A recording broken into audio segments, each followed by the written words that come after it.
नमस्कार दोस्तों। आज हम एक बहुत महत्वपूर्ण टॉपिक पे बात कर रहे हैं जो एक हिट का टॉपिक है, रुधिर वर्ग।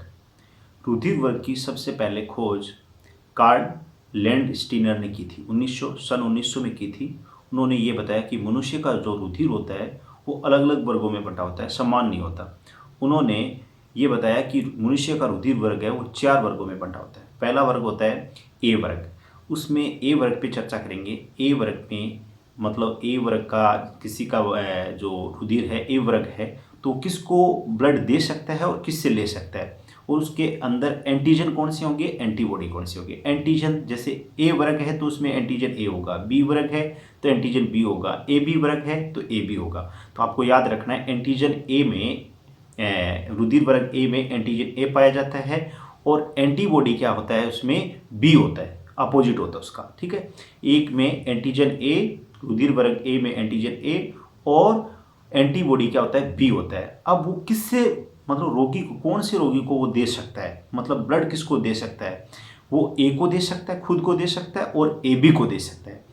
उसके बाद में ले किससे सकता है, वो ए से ले सकता है, खुद से ले सकता है, जैसे ए वाले को ए वाला दे सकता है और ओ वाला दे सकता है। अब मैं बता देता हूँ ए बी को क्यों दे सकता है। वो ए को तो दे ही सकता है लेकिन ए बी को क्यों दे सकता है, क्योंकि ए बी क्या है, सबसे ले सकता है, किसी से भी ले सकता है। और ओ से क्यों लेगा वो, यदि उसको ब्लड की आवश्यकता होगी तो क्यों लेगा, क्योंकि वो किसी से भी लेगा तो सबसे पहले ए को सर्च करना पड़ेगा। ए वाला नहीं मिलता है तो हम ओ से ले सकते हैं, क्योंकि ओ क्या है, सबसे बड़ा डोनर है, मतलब सभी को दे सकता है। उसके बाद में हम रुधिर वर्ग बी की बात कर रहे हैं। उसमें एंटीजन बी पाया जाता है और एंटीबॉडी ए पाया जाता है। एंटीजन बी, रुधिर वर्ग बी में एंटीजन बी पाया जाता है और एंटीबॉडी ए पाया जाता है। अब वो किससे मतलब ब्लड ले सकता है, वो बी से, बी वाला बी से ले सकता है, बी रुधिर वर्ग है किसी का तो वो बी से रुधिर ले सकता है और ओ से भी ले सकता है, क्योंकि ओ सबको देने वाला है।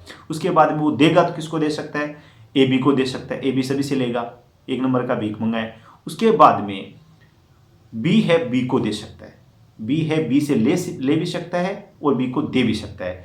इसका मतलब ए बी को वो दे सकता है क्योंकि ए बी सभी से लेगा और ओ से ले सकता है। उसके बाद में हम ए बी की बात करेंगे।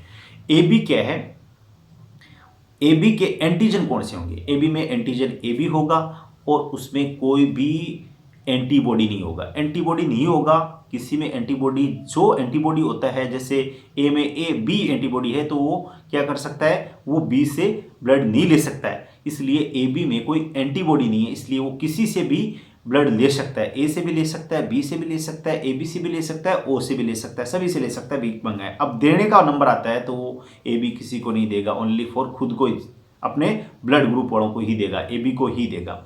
अब रही बात, अब उसके बाद में हम इसका फोर्थ जो रुधिर ग्रुप है उस पर बात कर रहे हैं। फोर्थ रुधिर ग्रुप कौन सा है, फोर्थ रुधिर ग्रुप है ओ, जो क्या कर सकता है, उसका एंटीजन कोई एंटीजन नहीं होता, उसमें एंटीबॉडी देखे तो एंटीबॉडी क्या होता है, ए बी होता है।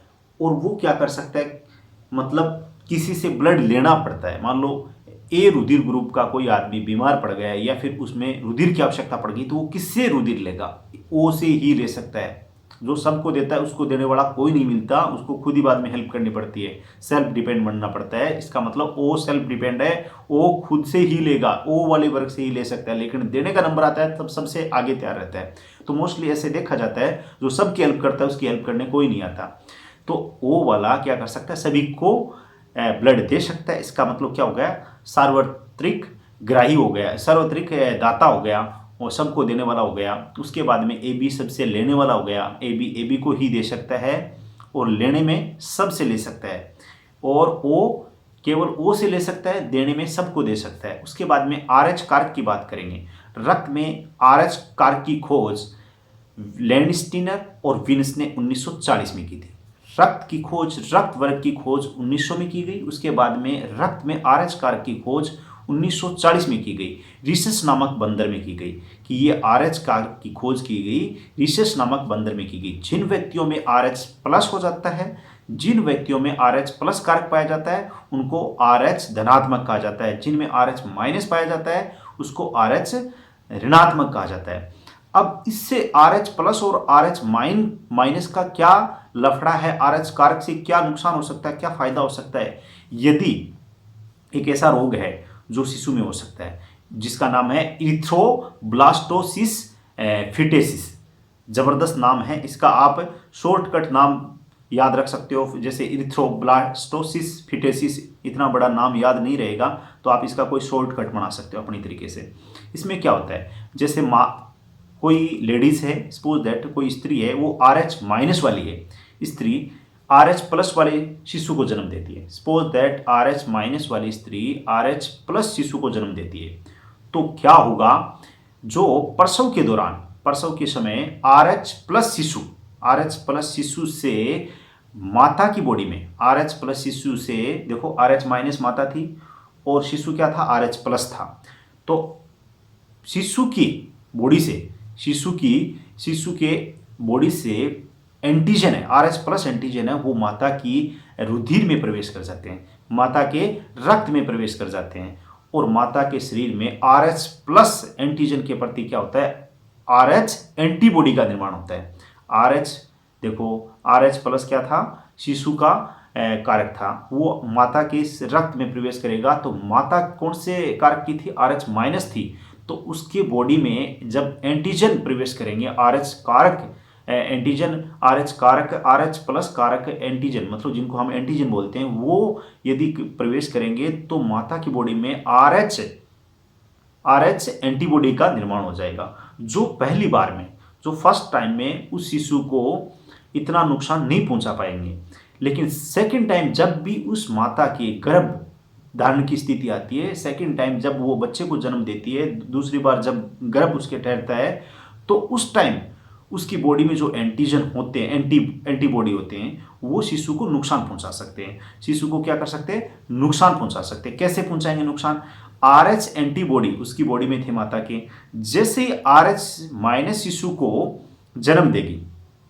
तो जैसे ही देगी तो माता की जो एंटीबॉडी होंगे वो प्लेसेंटा द्वारा क्या होंगे, गर्भस्थ शिशु के रक्त में पहुंचकर उसको हानि पहुंचा सकते हैं। इस प्रकार इस रोग को क्या कहते हैं, इरिथ्रोब्लास्टोसिस फिटेसिस कहते हैं। इसमें मतलब माता और शिशु दोनों की मौत होना मतलब संभव हो सकता है, इसमें हो भी सकती है, नहीं भी हो सकती है, लेकिन मोस्टली देखा जाता है बहुत बड़ा खतरनाक रोग है।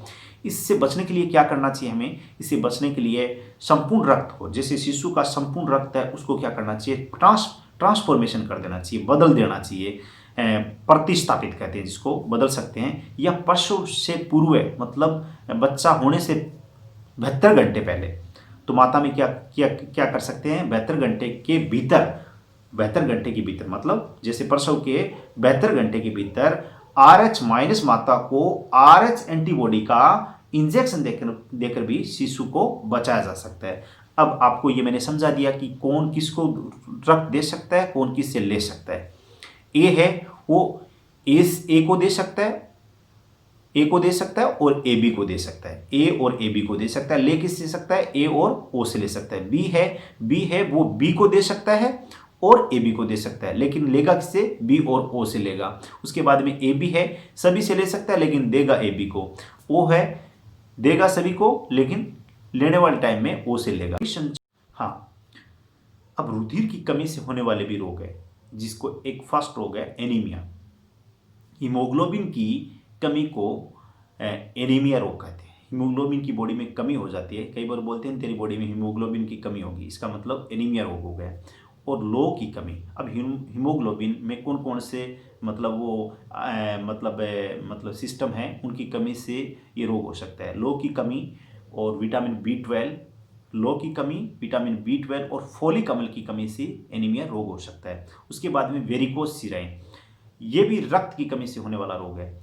वेरिकोस सिराएं में क्या होता है, रक्त की कमी से क्या होता है, रोग में सिराएं क्या हो जाती है, खींच जाती है, चारों तरफ से क्या हो जाती है, खींच जाती है, और इनके कपाट दोषपूर्ण हो जाते हैं। इससे ज़्यादा आपको इसको नहीं समझना है। वेरिकोस सिराएं ब्लड की कमी से मतलब रोग हो सकता है। आपको ये पूछा जा सकता है कौन कौन से रोग है जो ब्लड की कमी से या रुधिर परिसंचरण तंत्र संबंधी रोग है। एक तो वेरिकोस और एक anaemia. Okay, next arterio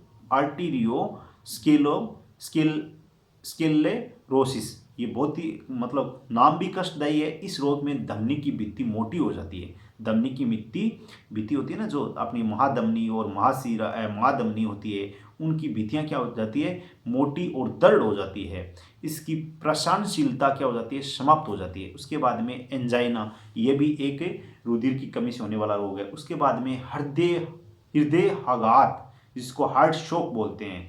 coronary धमनी में थक्का बन जाने की कमी से, मतलब जब कोरोनरी अपनी धमनी है उसमें थक्का बन जाता है, ब्लड का थक्का बन जाने के कारण रुधिर वाहिकाओं में रुकावट आ जाती है, जिसके कारण ये रोग हो सकता है।